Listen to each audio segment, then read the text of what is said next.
All right, so my name is Mandy and I'm a graduate student at Yale University, and today I'll be presenting some research on function, mechanism, and the order of explanations. So those terms can actually be applied in several ways, so we'll start with an example to help us define them. This is a machine that I was allowed to play with as a child, so we can table any parenting concerns for a second. I have all 10 fingers and toes, but just consider that this is something that I know a good amount about, and presumably you guys don't know that much about. So imagine I'm a teacher who's going to teach you about this thing. There are lots of different kinds of information that I might be teaching you, but today we'll be focusing on two specifically. So first, I might be teaching you about how this thing works, like how the parts inside work together to make the thing do what it does. And that will consider the mechanistic information. And secondly, I might tell you about what this thing is for, like what job it does or what purpose it serves. And that will consider the functional information. So again, mechanism is how it works, function is what it's for. Now, prior work has shown that we really like functional explanations. Children, but also adults under cognitive load or in stages of cognitive decline, endorse functional explanations often over mechanistic explanations, even when it's not necessarily entirely appropriate. So for us, this raises the question well, why? Why might we have this function preference? And some recent work from our lab, from Sarah, who's presenting in the other room, has shown that it might be the case that maybe people are interpreting why questions, vague why questions, as being instances where question askers are actually requesting functional information. And so a functional answer would be a better answer than a mechanistic answer, even though either one might be very well answer why something is the way that it is. I've taken a different approach. And maybe it's not about preference entirely that we're seeing these results, but it might have something to do with order. Maybe people think that we have proper structure of explanations that we expect people to follow when communicating with us. And in that structure, you should provide functional information before mechanistic information. So we know that order matters, right? Some classic research has shown that if I tell you to take a thing and sort it by kind and put it into a machine, it's going to add water to that thing, and then insert it into a secondary machine, which will remove water from that thing, that would all make a lot more sense had I started with instead of finished with the fact that we're talking about laundry. So order matters in terms of understanding and memory. So maybe it's the case that order matters here, and we expect that functional information should come before mechanistic information. And maybe in part, that's why we're seeing this preference. So this is the kind of question that we ask participants. And throughout all of our studies here, we use the same stimulus items throughout all of our studies, some of those being artifacts like machines, and some of those being from the biological domain.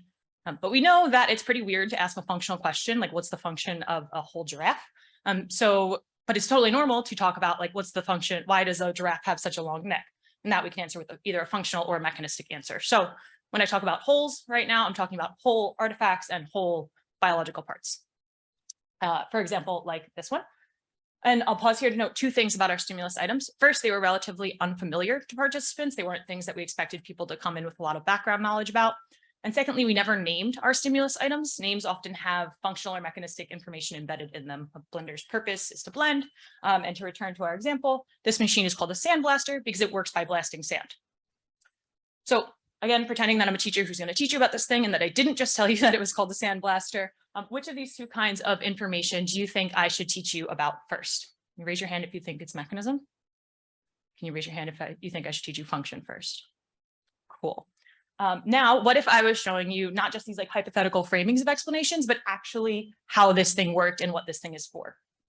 I won't ask you to raise your hands again, but my intuition stands. I still think that function should come before mechanism in this case. And this is the kind of question that we ask participants. So in our first study, we asked 160 MTurkers, which part of the explanation do you think should come first, function or mechanism? And they saw either an artifact or a biological part. And they were assigned to either that hypothetical framing condition that we started our examples with, or the content of the actual explanation of how these things work. And on our y-axis, we just have the proportion of participants that thought that the functional information should come first. So if they're above chance, they thought that function should come first. And so I'm expecting all of these bars to be above chance. And that's exactly what we find. Notably, there are no differences between domain or framing types. And the error bars that you're seeing here and throughout the talk are 95% confidence, bootstrap confidence intervals. So we didn't expect any differences. We didn't find any differences. We can collapse across this data here. We'll collapse throughout the rest of the talk just for ease of understanding. But what's our takeaway from this study? Well, people think that functional information should come before mechanistic information. However, a couple slides ago, I told you that people really like functional explanations. So maybe it's the case that they're picking functional explanations, not because they're making any sort of judgments about order, but just because they like to pick the functional explanation. And so we can fix that pretty easily. We just make answer choices that have both function and mechanism in each choice, right? So here people were asked, which is better, an explanation that provides mechanism and then function, or one that provides function and then mechanism. I think it goes without saying that we didn't obviously label these things for participants, but if our results from the first study replicate, we should see that they prefer that one, that function before mechanism. So what does this look like in terms of data? Again, we're expecting this bar to be above chance, just proportion of participants who selected that answer. And that's, again, what we find. We think that adults show that, again, function should come before mechanism in an explanation. Now that's cool, except I have literally never been in the world and had two nearly identical explanations that vary only in terms of the order of which the information is presented. So we wanted a little bit of a harder task. So we gave participants this time just one explanation. So they were presented with an explanation that either looked like this or like this, same information, just a different order. And we asked them to rate the order of information in that explanation on a scale of 1 to 100, where 1 is the order of information is entirely wrong. Students will be able to learn anything at all from this explanation. And 100 is the order of information is perfect. You'll learn everything that there is to know about this machine or body part or whatever. Now, I'll note that this squishes down our scale. We've just rooted our endpoints in really extremes. Rating something as a 2 or a 99 would be pretty extreme. So any effect that we see should be pretty substantial. So our y-axis here just being our 1 to 100 scale. And if our results from our first two studies replicate, we should see that this purple bar is higher than the gray bar. And that's exactly what we find. So I'll note that both bars are above chance, which just means that overall, I did a pretty good job of explaining things. But the important thing is that when people saw just one explanation, they had no comparison point, they still continued to indicate that function coming before mechanism mattered in terms of their judgment of the order of information. So third time here, we can conclude people think that functional information should come before mechanistic information. And again, this raised the question for us about why. Why might we have a function before mechanism preference? Where is that coming from?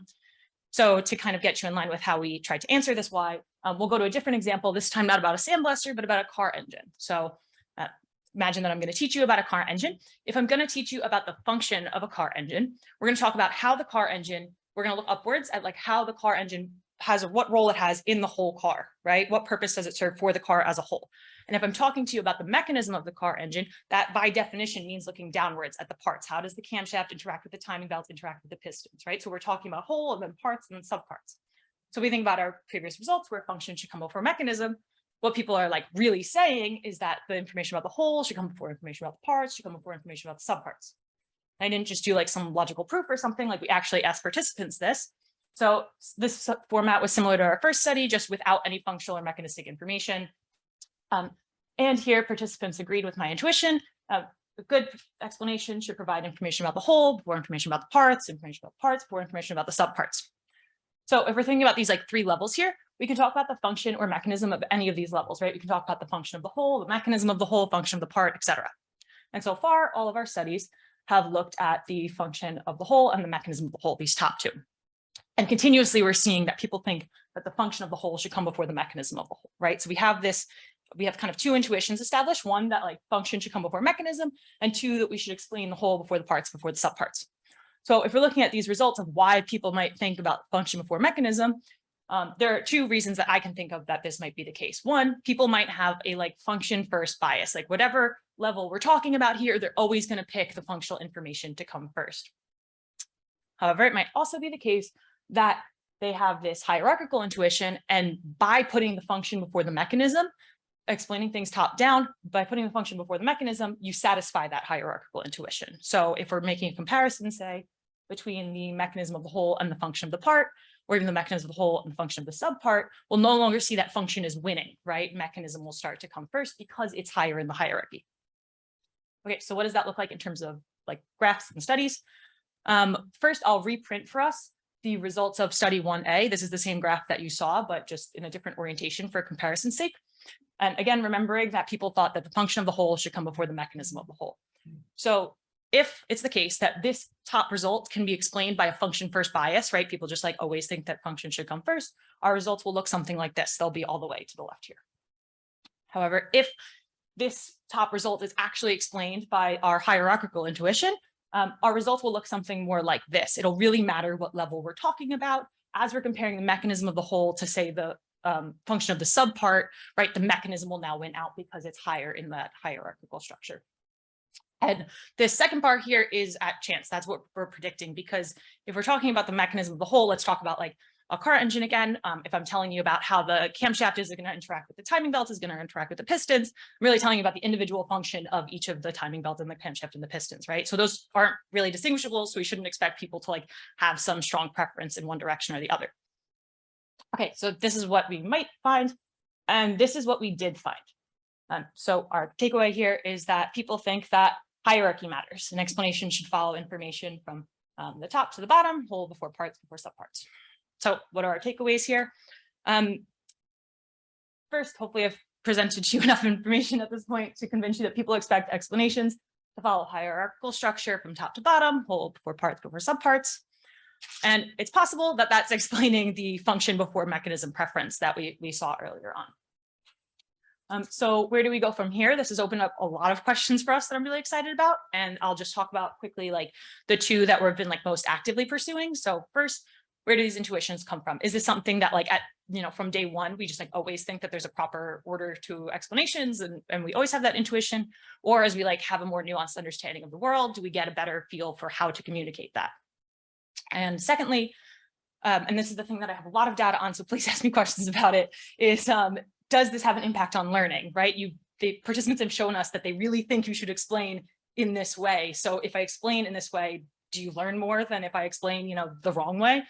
And secondly, like, well, maybe you don't actually learn more or less, but maybe your experience of learning is way different. You're much more like satisfied or frustrated or curious or intellectually humble or something like that. It's a little bit more of a subjective field.